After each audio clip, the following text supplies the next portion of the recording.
Tomás de Aquino y las tres esferas del espíritu.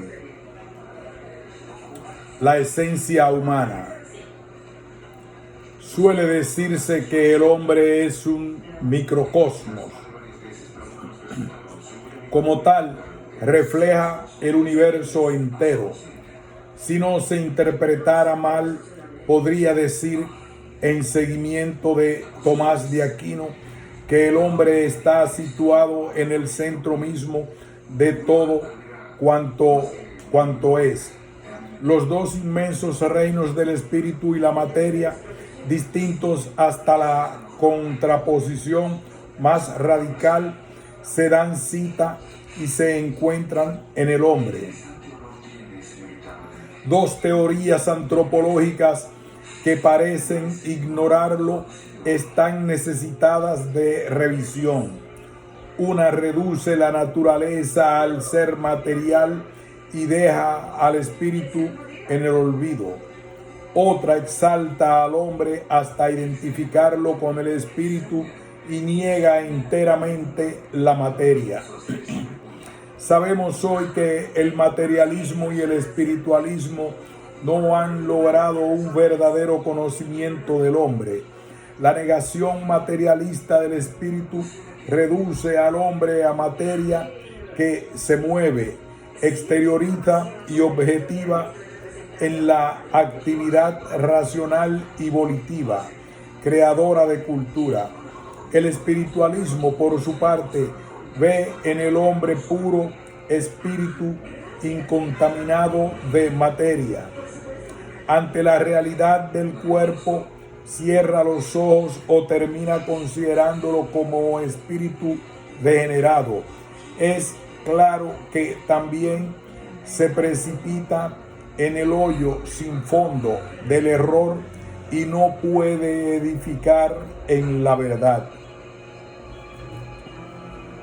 Podemos todavía registrar entre el materialismo que concibe el espíritu como materia sublimada y el espiritualismo que hace de la materia espíritu anquilosado, un cierto naturalismo que, sin negar la materia, afirma el espíritu en el hombre, aunque haya de entenderlo como la obra de los impulsos de la naturaleza en el arte, la moralidad, la sociedad y la religión, o tenga que ver en tal espíritu el adversario del alma que, al inmiscuirse en la relación que ésta mantiene con el cuerpo, pretende destruir la sede misma de la vida. No es posible rendir la inteligencia ante ninguna de esas formas de naturalismo. El hombre pertenece también al mundo de la naturaleza. Se inscribe en ella como una especie del reino animal cuya naturalidad es compartida con vegetales y minerales. Está unido a todos ellos por su elemento material, pero de todos se destaca y diferencia por su espíritu. Materia y espíritu son dos principios esenciales que, mutuamente referidos y compenetrados, constituyen la naturaleza humana. Estamos ante una cuestión en extremo delicada. Ambos principios se vinculan en estrecho abrazo para constituir la efectiva individualidad de cada hombre, y lo hacen sin necesidad de que nada ajeno a ellos lo religue y ate. Por la esencia íntegra del hombre responde la realidad misma del cuerpo que aquellos elementos constituyen. Tomás de Aquino no encontró reparo en afirmar que el alma es algo que del cuerpo, es decir, su forma. En su vinculación al cuerpo encuentra el espíritu el fundamento de su quehacer en el mundo y su mejor tarea de configuración de la totalidad del ser humano con la de su promoción y desarrollo hasta lograr acabamiento y plenitud. También por el cuerpo se une el espíritu a la naturaleza entera y se convierte en imagen del universo. Precisamente el espíritu incorporado puede integrar a su vida el universo completo y abarcar la totalidad del ser. Afirmo pues que espíritu y materia se dan cita en la esencia humana. El hombre es material, aunque no enteramente materia. Es también espiritual, pero no solamente espíritu. Dígase pues que el hombre es sutura de dos reinos, los cuales fuera de él se contraponen, pero en él están unidos.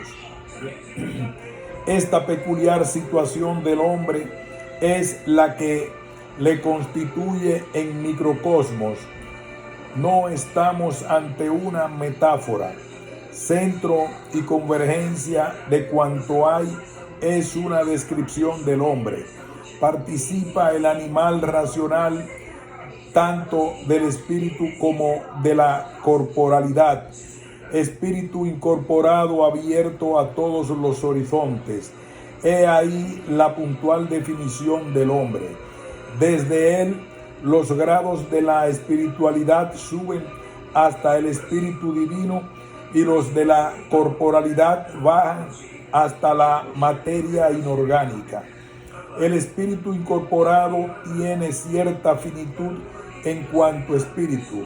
Por sus actos de conocimiento y de amor, puede el hombre extender su dominio hasta los límites sin límite del ser y hacerse de algún modo todas las cosas, como enseña Aristóteles. Pero el espíritu incorporado es finito en cuanto cuerpo.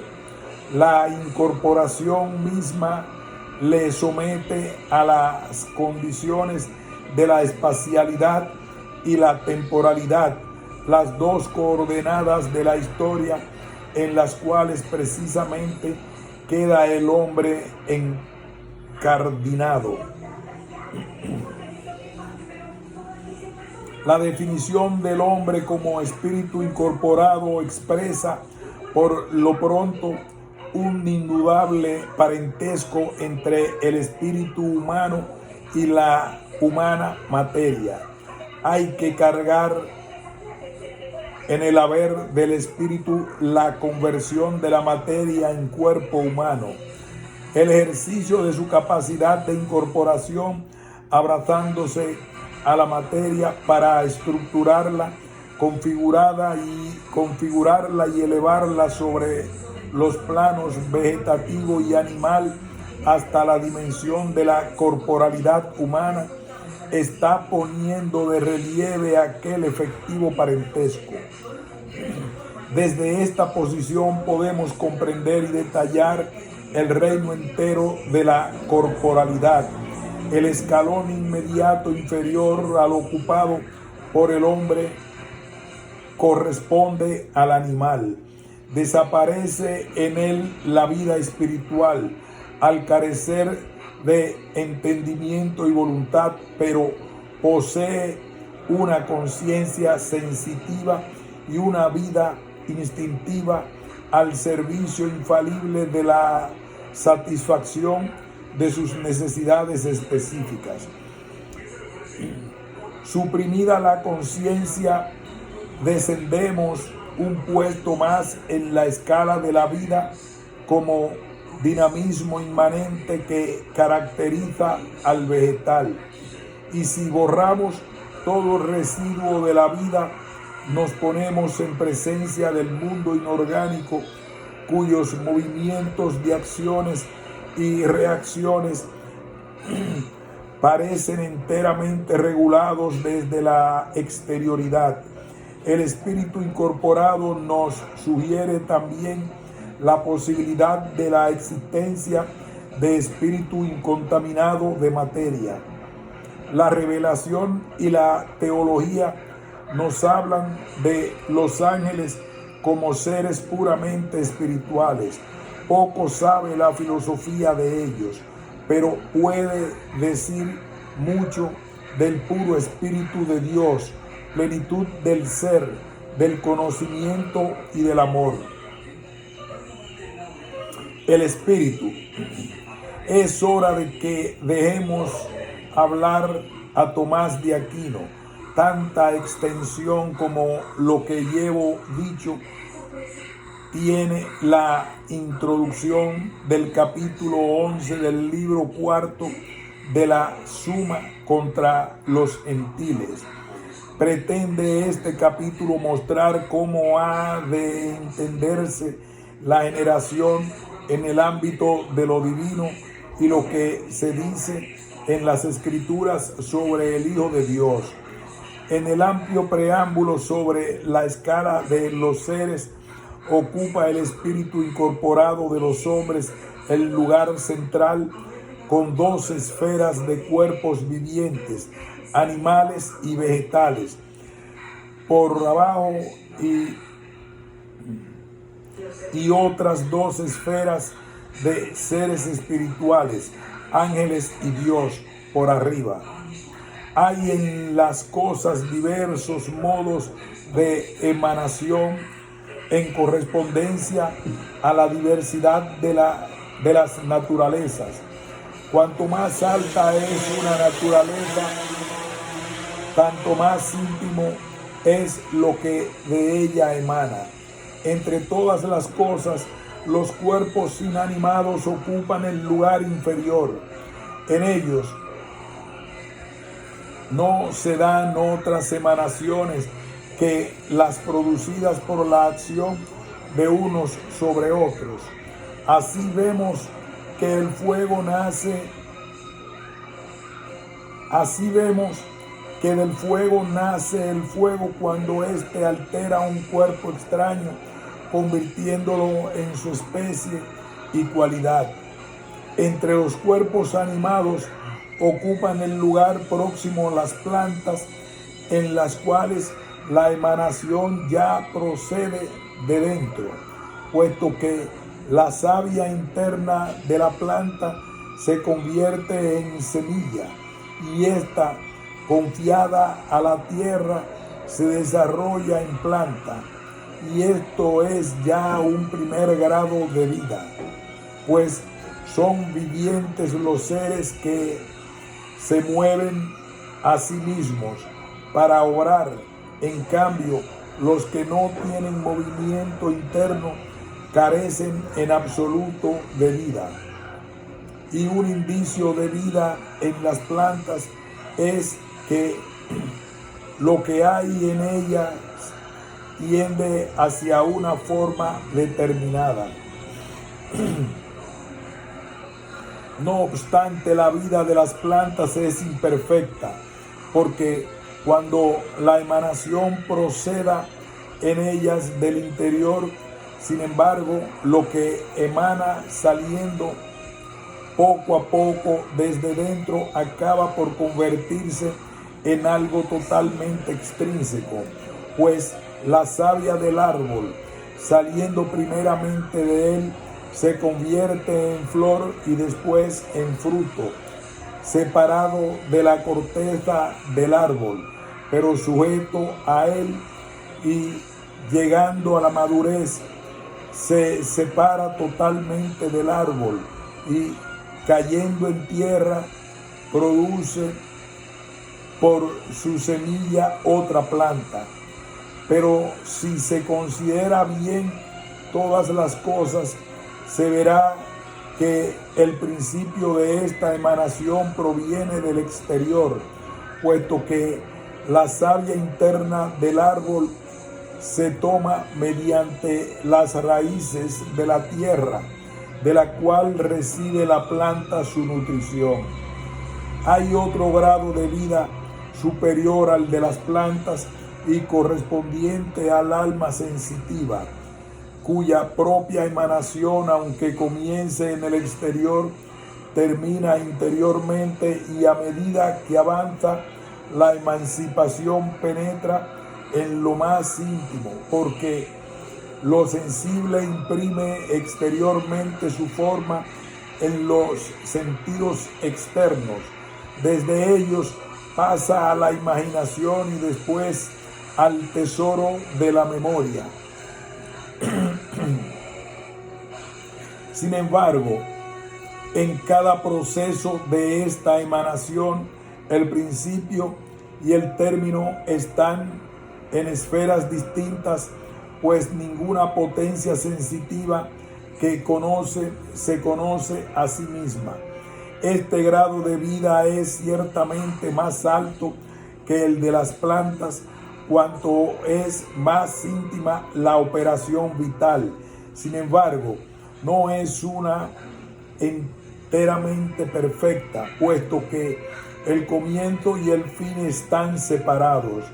Hay un sagrado grado supremo y perfecto de vida que corresponde al conocimiento espiritual, porque el espíritu se repliega sobre sí mismo y puede entenderse. No obstante, en la vida espiritual hay también diversos grados. El espíritu humano, aunque puede conocerse a sí mismo, toma, sin embargo, del exterior el punto de partida para su propio conocimiento, ya que es imposible entender sin contar con una representación sensible.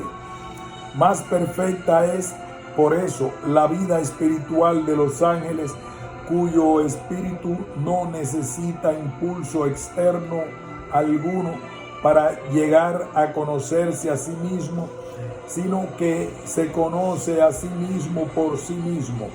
A pesar de ello, su vida no alcanza la última perfección, porque aunque la idea entendida sea en ellos totalmente intrínseca, sin embargo, no ve su propia sustancia, puesto que en ellos no se identifican el entender y el ser.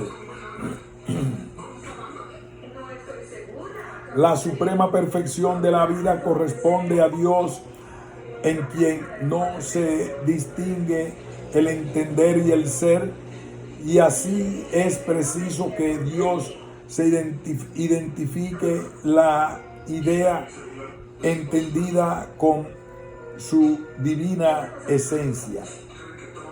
Y llamo idea entendida a lo que en el entendimiento concibe en sí mismo sobre la cosa entendida. Y llamo idea entendida a lo que en el entendimiento concibe en sí mismo sobre la cosa entendida. Idea que en nosotros ni se identifica con la cosa que entendemos, ni con la sustancia de nuestro entendimiento, sino que es cierta semejanza de lo entendido, concebida en el entendimiento y expresada por las palabras. Por eso, la idea entendida se llama verbo interno, que es expresado por el verbo externo.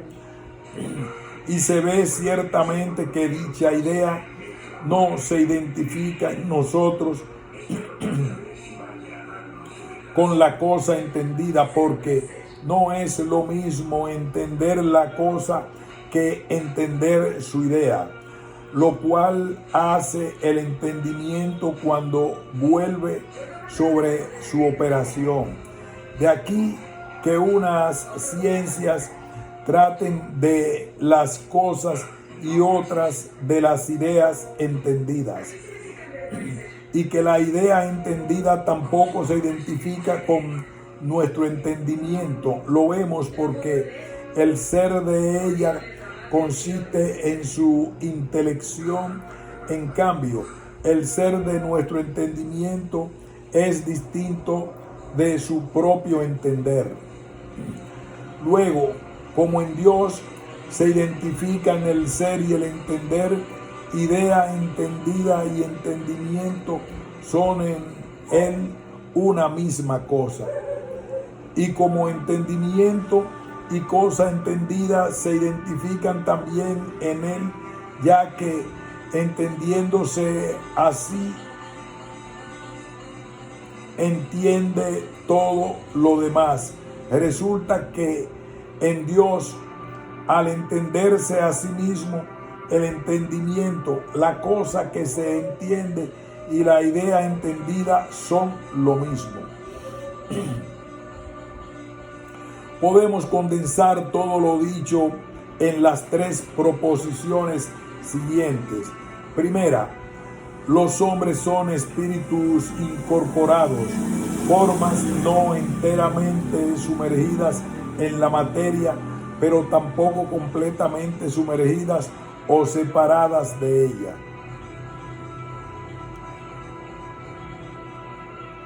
Segunda, espíritus puros, incontaminados de corporalidad, son los ángeles, al decir de los teólogos auxiliados por la fe en la revelación.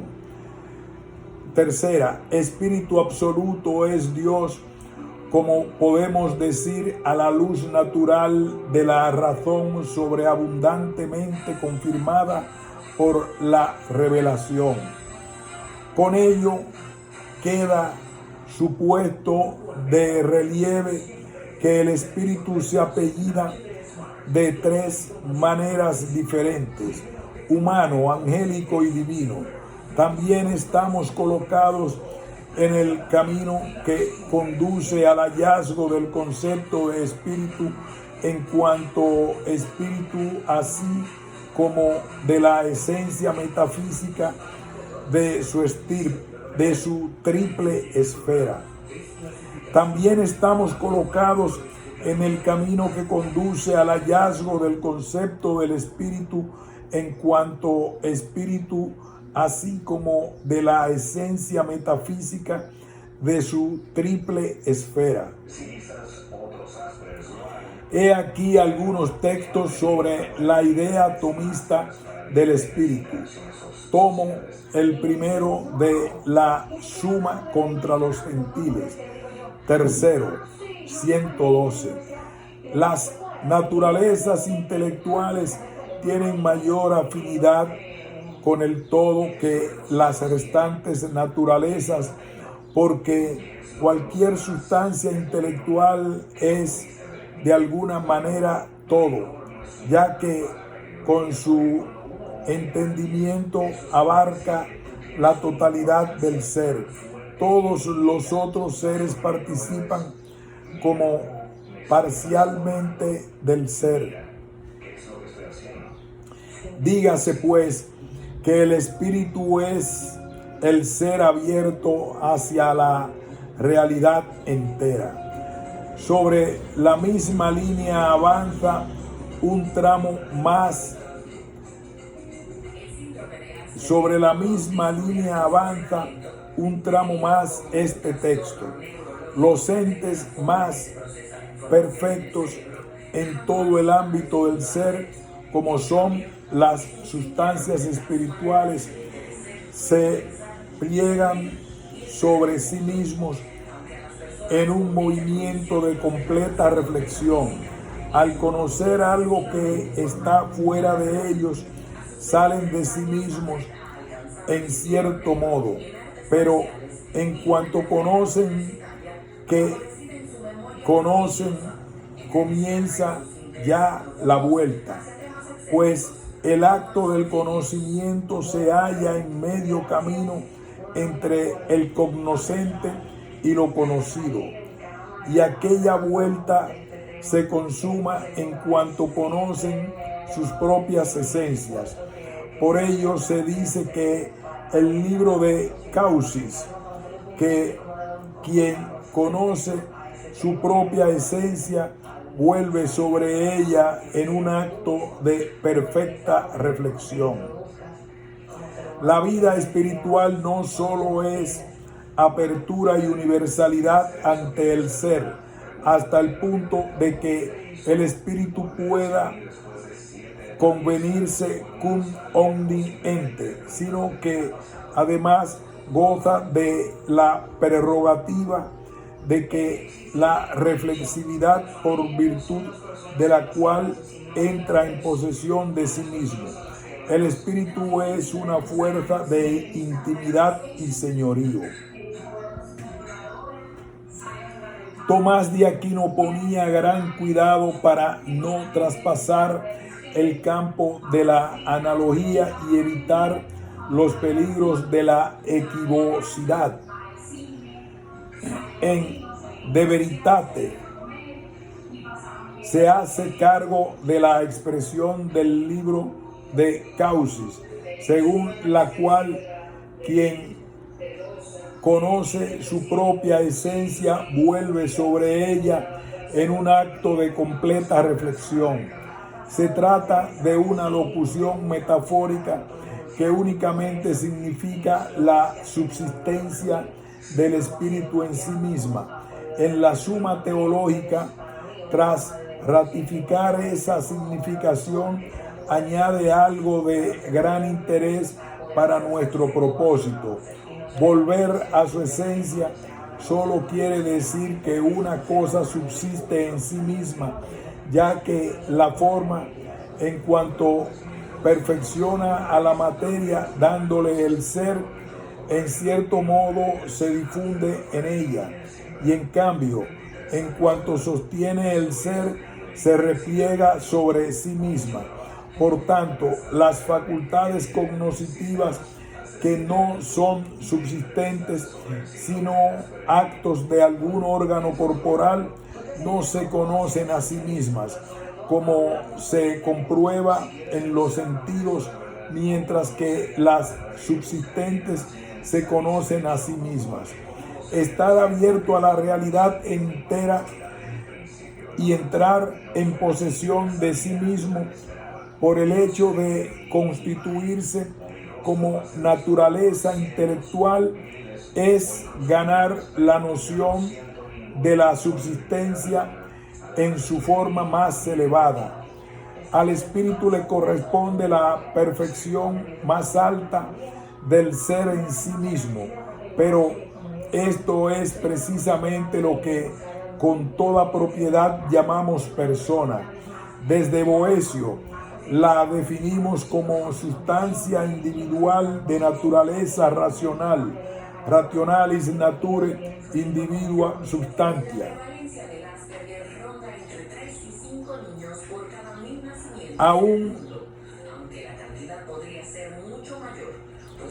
Aunque Tomás de Aquino acepta la descripción y la defiende en uno, se apresura a interpretarla para simplificarla y resumirla. Así, en el artículo 3 de esta misma cuestión dice que persona significa lo subsistente de naturaleza racional. Considero más afortunada la fórmula que figura de potentia, subsisten in natura intellectuali. Ahora, la definición es rigurosa y perfecta, susceptible de alojar analógicamente las tres esferas, divina, angélica y humana, en que se hallan las personas. La persona surge donde aparece el espíritu. A él, pues, hay que atribuir con Tomás de Aquino la máxima dignidad esencial y existencial. Debe ser de naturaleza intelectual y existente por sí. Las tres esferas. Trato ahora de desarrollar desde la dimensión metafísica el tema de las tres esferas espirituales del ser. Para ello voy a seguir la letra y el método trazado por Santo Tomás en el opúsculo de Ente et Essentia, recorriendo el mismo camino en doble sentido. En el viaje de ida mostraré la realidad del espíritu en el hombre, en los ángeles y en Dios, para en el viaje de vuelta comprobar cómo se encuentra la esencia en el espíritu absoluto, en los espíritus puros y en el espíritu incorporado. Dice Tomás de Aquino que el ente absoluta y principalmente se enuncia de las sustancias. Dice Tomás de Aquino que el ente absoluta y principalmente se enuncia de las sustancias. Entre ellas, unas son simples y otras compuestas. En ambas hay esencia, pero en la simple de un modo más verdadero, por cuanto tiene un ser más noble, siendo causa de las compuestas, al menos de sustancia primera, que es Dios. Pero siendo sus esencias más ocultas, debemos comenzar por las sustancias compuestas, para que partiendo de las cosas más fáciles sea más provechosa la enseñanza. En las sustancias compuestas de materia y forma, como los hombres, por aquella responde el cuerpo y por la forma el alma. Ha comenzado nuestro viaje de ida. El hombre debe ser entendido como espíritu incorporado. Por encima de las abismales diferencias entre el cuerpo y alma, resplandece la unidad de la persona humana. No debemos ver el espíritu incorporado por realidades previamente separadas que entablaron peculiares relaciones para desembocar en unidad. En el hombre hay que ver una sola realidad estructurada de dos elementos o principios que, en abrazo penetrativo, la constituyen sin residuo alguno. Hay en el espíritu humano una capacidad de incorporación, una aptitud para someterse a condición carnal.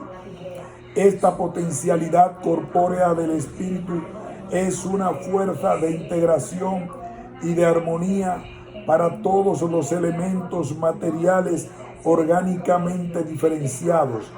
Es también un poder de promoción y desarrollo hasta conducir a la materia al más alto grado de complicación y madurez. El espíritu humano es una fuerza de animación y señorío.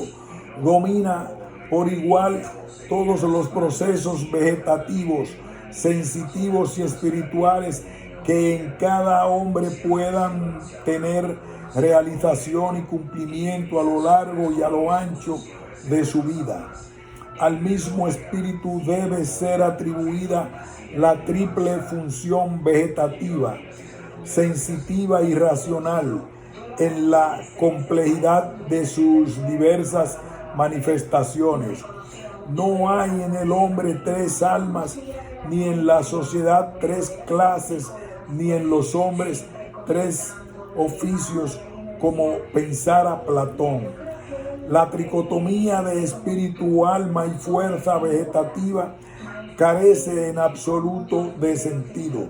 Por el contrario, el mismo espíritu portador de la vida racional dirige las funciones sensitivas y asume la vida vegetativa para constituir la síntesis que significa las diferencias y las pone al servicio de la plenitud humana.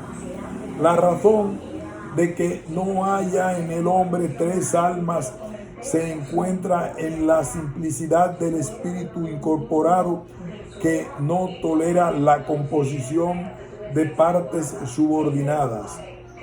El espíritu es un todo potestativo que ejerce funciones diferentes sin menoscabo de su unidad. Por el espíritu es el hombre lo que es, aunque no sea el hombre solo espíritu. Por el espíritu es el hombre lo que es, aunque no sea el hombre solo espíritu. El hombre entero es el espíritu incorporado, debido precisamente a la incorporación del espíritu. Es humano el cuerpo del hombre, y humanos son sus pensamientos y sus amores, como humanas son sus obras. Ello es así porque el espíritu incorporado constituye la totalidad del ser humano. La incorporación del espíritu da cumplida explicación de la unidad sustancial del hombre. Al propio tiempo nos permite comprender el condicionamiento material de la vida del espíritu y las repercusiones espirituales del acontecer corporal. Aquella unidad sustancial constitutiva del hombre viene dada precisamente por la incorporación del espíritu, que no debe ser entendida como comunicación entre sustancias. El espíritu no se comunica con el cuerpo, ni éste se relaciona de esa manera con aquel. La incorporación es una unión, un don de sí. La incorporación del espíritu es entrega y dominación. En esta entrega hay actuación de la materia, información del cuerpo, y como la entrega es más bien un intercambio, el espíritu, lejos de perderse en el cuerpo, gana un soporte que es al mismo tiempo el campo de actividad orientada a la realización del propio ser y a la consumación del existir. Sobre el espíritu incorporado sitúa Tomás de Aquino al espíritu puro, incontaminado de corporalidad. Es el nivel de los seres espirituales llamados ángeles por la revelación y la teología, y para los que la tradición aristotélica reservaba el nombre de inteligencias separadas. No hay en los ángeles vinculación alguna en el ser, el conocer y el querer a la materia. Tomás de Aquino parece haber sido el primero que lo vio con entera claridad. El mismo San Agustín mantuvo en este punto opiniones de neoplatónicos y estoicos que atribuían a los ángeles un cuerpo fino, semejante al aire, y con el aire invisible, y como el aire invisible. Esta doctrina se consideraba necesaria en el siglo XIII para explicar la multiplicación de los ángeles en el mismo grado de perfección, así como su singularización en el seno de la especie. Frente a quienes tratan de introducir la composición de forma y materia en todos los espíritus creados, Tomás de Aquino sostiene con energía esta tesis: es menester que en cualquier sustancia inteligente haya absoluta unanimidad de materia, de suerte que ni tenga a la materia como parte de sí misma, ni tampoco como forma impresa en la materia. Los ángeles son formas simples y subsistentes en sí, como realidades supositadas no pueden ser asumidas por sujeto diferente. En esto hay que poner también la razón última de su individuación.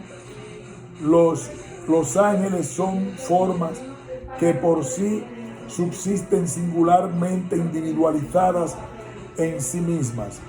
Y como para Tomás de Aquino, la forma solo se multiplica por medio de la materia de la que los ángeles carecen en absoluto, es lógica la conclusión de que cada individuo angélico se identifica sin residuo con su especie. No sucede así con el espíritu incorporado de los hombres. Las almas humanas son espíritus, pero solo sustancia parciales, que unidas al cuerpo como formas son individuadas por él en el seno del orden específico. Ahora bien, aunque los ángeles sean formas sin materia, no hay en ellos absoluta simplicidad ni actualidad pura. Hay que poner en los ángeles mezcla de potencia y acto, una tensión metafísica de equilibrio constitutivo sobre la base de la esencia y su existencia. Tomás de Aquino lo explica así: lo que no pertenece al concepto de la esencia es adventicio y se compone con ella, porque ninguna esencia puede ser entendida sin las partes que la constituyen, y toda esencia o quididad puede ser entendida sin necesidad de que sea comprendida su existencia. Puedo, en efecto, conocer el hombre o el fénix e ignorarlo si existen en la naturaleza de las cosas. Es evidente, pues, que la existencia es distinta de la esencia o quididad, a no ser de que se trate de alguna cosa cuya esencia constituya su misma existencia. Por haber sido creados, la quididad, esencia o forma de los ángeles está en potencia para la existencia recibida también de Dios. Hay en ellos, pues, composición real de esencia y existencia. Acaba de desvelar Tomás de Aquino la más honda estructura metafísica no sospechada tan siquiera por la privilegiada mente de Aristóteles. Hizo el descubrimiento de la composición real de la esencia y ese receptum, precisamente en el estudio del espíritu puro, desde donde se aplica con rigurosa consecuencia a todos los seres finitos y, por lo que hace a nuestro propósito, al espíritu incorporado de los hombres. No para ahí la fecundidad de semejante pensamiento sobre la esencia metafísica de todo lo creado. Con solo advertir que el espíritu creador no puede darse la más leve sombra de potencialidad, el concepto aristotélico de Dios como noesis, noeseos, se ilumina con la rapidez y la claridad de un relámpago en la noche encapotada. El espíritu infinito no recibe el ser de otro. Es literalmente ese non ab alio, sin mezcla alguna de potencia pasiva. Dios es pura actualidad y como acto puro nada tiene recibido en su esencia, y su esencia se identifica con su ser. La concepción tomista del Espíritu Divino prohíbe poner en Dios algo extraño o distinto al mismo ser. Ni tan siquiera los objetos de su conocimiento o los términos de su amor le son extraños. Los mismos espíritus angélicos, como los espíritus incorporados de los hombres, son pensamientos iluminados y amores encendidos del Espíritu de Dios. Con esto podemos dar por alcanzada la meta de nuestro viaje de ida. Desde esa cumbre, la vuelta, como todos los deseos y los descensos, puede ser más rápida. Solo quiero examinar cómo se halla la esencia en las tres esferas del Espíritu. Ahora comienzo por Dios. El mejor procedimiento consiste tal vez en la lectura de una página de Ente est Esencia. Hay algo como Dios cuya esencia es su misma existencia.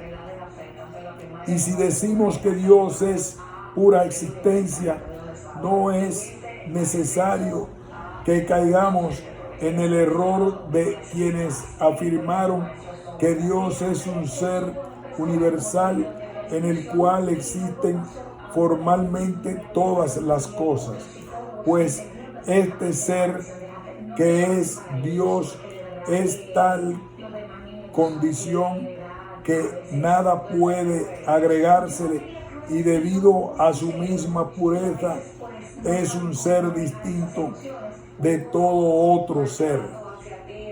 Por eso se dice que la individuación de la causa primera, que es pura existencia, se produce por su propia bondad.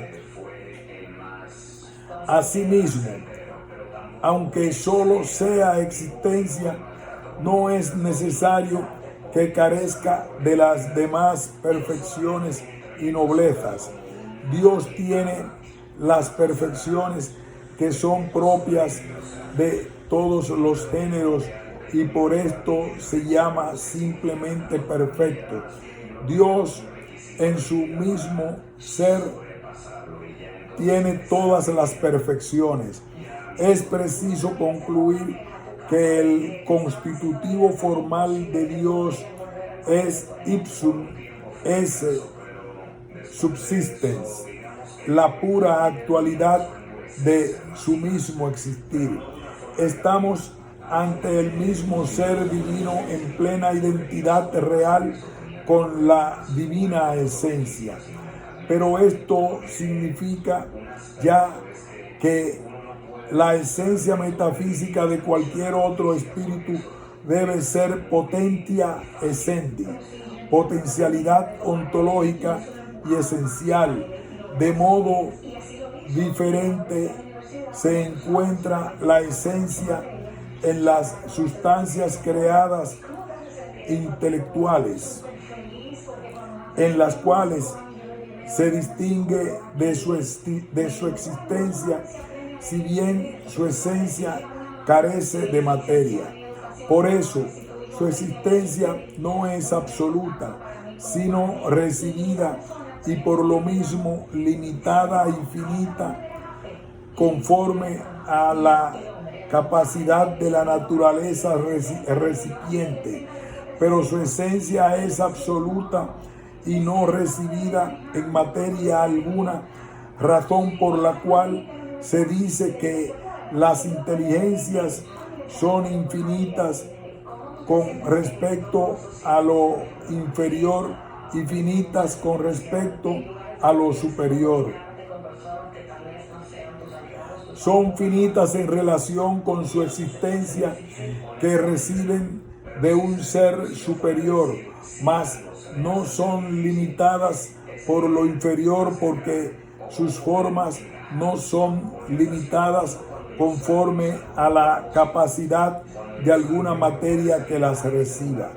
Una sustancia separada conviene con las otras en la inmortalidad y difieren entre sí por el grado de perfección según su alejamiento de la potencialidad y su acercamiento al acto puro.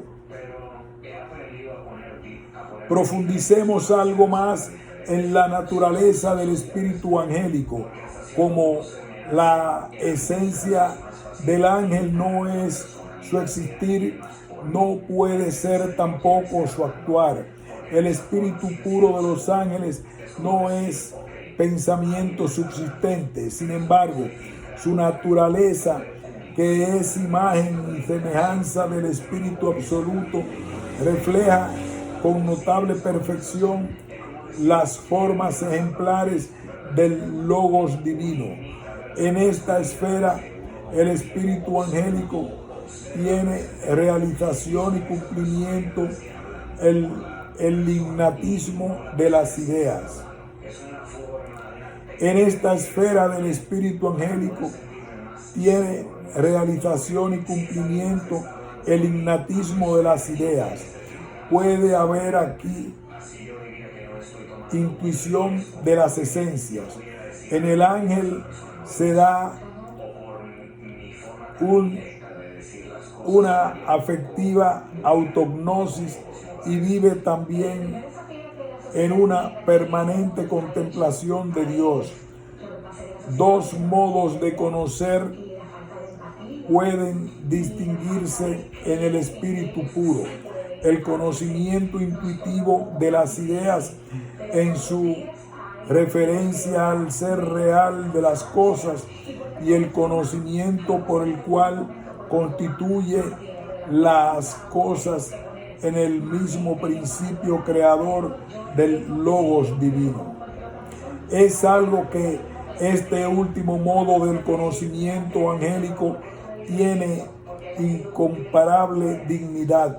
Es el conocimiento de las cosas en su principio creador, per ipsam essentiam divinam ex connutione intellectus angelici ad verbum, según dice Tomás de Aquino en Deber. Debemos añadir que el espíritu puro comprende también intuitivamente y a priori, sin necesidad de discurso, la totalidad del concepto. Es el propio Tomás de Aquino quien afirma en Deber que los ángeles conocen todo lo que conocen, como nosotros los hombres conocemos sin discurso los principios por un simple intuitus. Y aún termina con la observación de que por eso llamamos a los ángeles sustancias intelectuales y nuestro habitus principorium también se llama intellectus y que hoy traducimos por espíritu o mente. Solo esta cuestión octava de veritate sobre el conocimiento de los ángeles sería suficiente para acreditar a su autor como uno de los grandes metafísicos de todos los tiempos.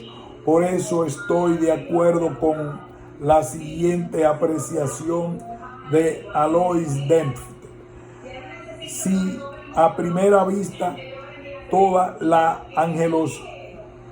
angelología del aquinatense puede parecer un rebasamiento de las formas metafísicas, en realidad, de verdad y enjuiciada desde el pensamiento aristotélico, es la realización y defensa de los derechos de la experiencia sensible en el siglo XIII frente a una poderosa tradición neoplatónica, mientras que el maestro Eckhart y Nicolás de Cusa, más aún todos los filósofos espiritualistas de los tiempos modernos hasta Kant y hasta el idealismo alemán, no hacen otra cosa que atacar con ímpetu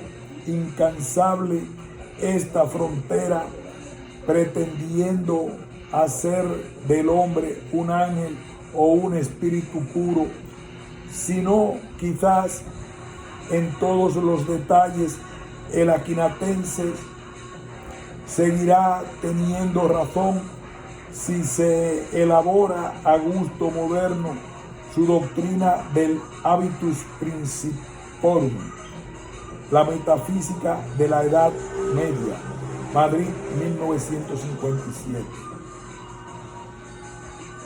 Resta solo decir algo sobre el espíritu incorporado, y voy a contemplarlo desde el cuerpo, cuya imagen precisamente es.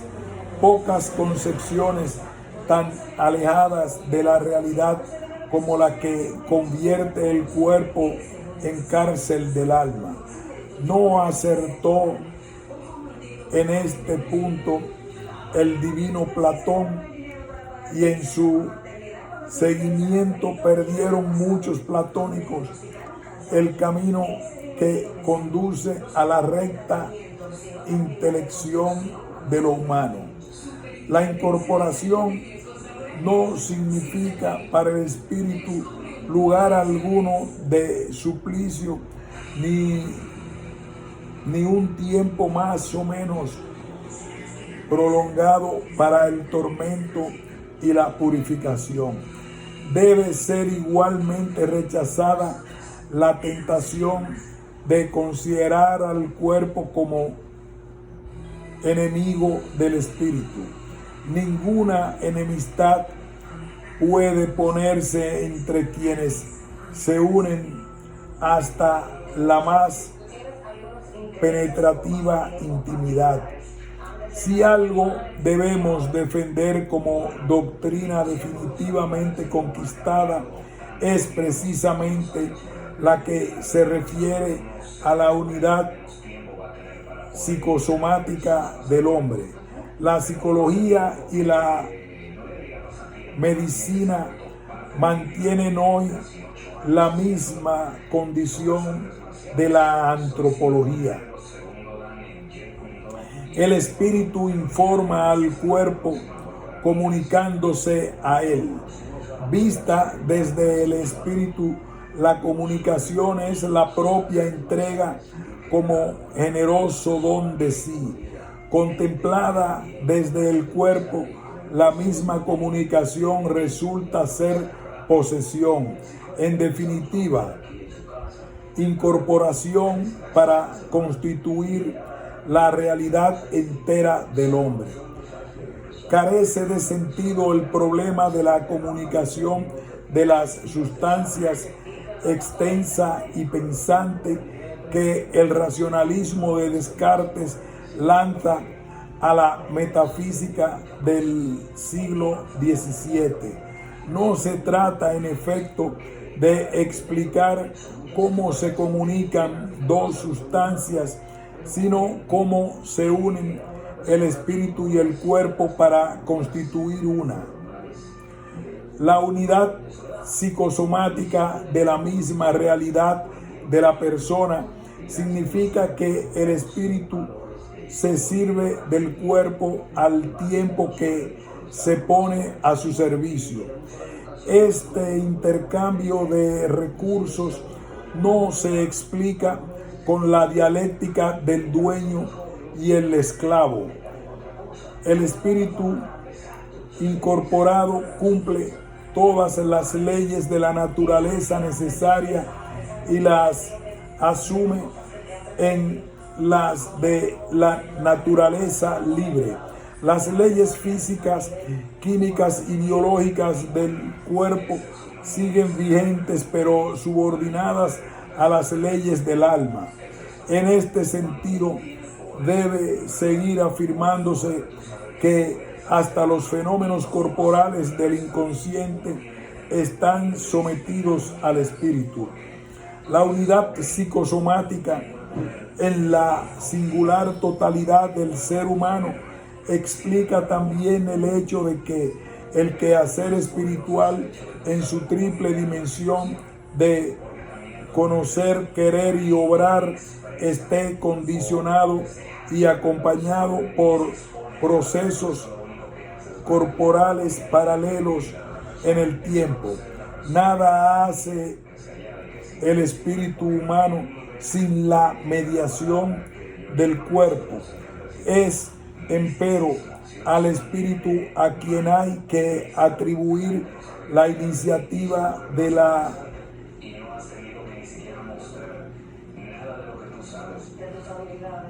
Nada hace el espíritu humano sin la mediación del cuerpo. Es, empero, el espíritu a quien hay que atribuir la iniciativa y la dirección de semejantes quehaceres. Es, por así decir, el director de la sinfonía en que puede consistir el despliegue temporal de una vida humana. El cuerpo es el espejo del alma. Aquí se refleja el espíritu en imagen y en verdad. Sigue siendo la distinción del cuerpo y el alma en la unidad de la sustancia humana, la que nos permite contemplar en el organismo la expresión del espíritu. El espíritu de un hombre se manifiesta en cada uno de sus movimientos y en todas sus actitudes.